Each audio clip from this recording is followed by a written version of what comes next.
I gjithë vendi ka nisur të dalë gradualisht nga efektet më të rënda të motit të keq. Në qarkun e Durrësit, lumejt e Erzen dhe Ishëm kanë shënuar rënje të dukshme të nivelit të prurjeve, duke lehtësuar tërheqjen e ujit nga banesat. Megjithatë, në shumë shtëpi kanë mbetur pas balta dhe mbetje të shumta. Gjatë periudhës së përmbytjeve, 848 banor janë evakuuar dhe janë akomoduar në struktura emergjente. Prefektura raporton se 2800 hektar tokë bujqësore u përmbytën, ndërsa 508 specialistë po verifikojnë dëmet e shkaktuara në 1453 banesa. Në zonën e Ishkënetës, shërbimet zjarfikse përdorin pompa për të larguar ujërat, ndërsa IKMT-ja ndërhyn për të liruar kanalet ujëmbledhëse nga ndërtimet e palishme. Në qarkun e Vlorës, lumi Vjosa është rikthyer në shtratin e tij dhe niveli ka rënë në 5 metra, duke mos përbërë rrezik të menjëhershëm. Megjithatë, dëmet mbeten të konsiderueshme në Novosel dhe Bishan, ku rreth 30 banesa janë përmbytur dhe mbi 300 hektar tokë bujqësore janë të buluara nga ujë, duke dëmtuar sera, udhishte, vreshtari dhe bakti.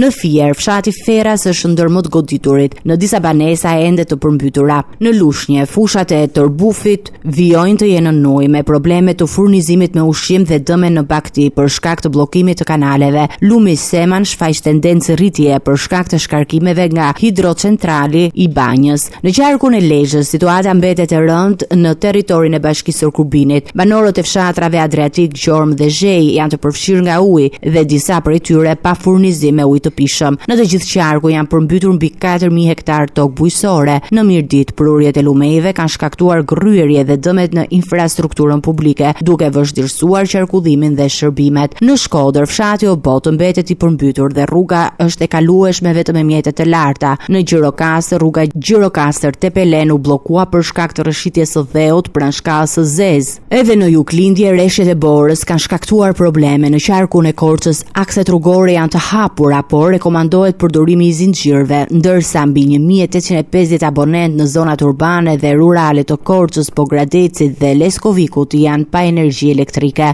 Ndërhyrjet emergjente dhe monitorimi i situatës vazhdojnë në të gjithë vendin, pasi rreshtet dhe temperaturat e ulta rrisin rrezikun nga përmbytjet dhe rrëshitjet e dheut. Autoritetet apelojnë për kujdes të shtuar dhe paralajmërojnë se dëmet e shkaktuara kërkojnë ndërhyrje të menjëhershme dhe vlerësim të plot në të gjithë zonat e prekura.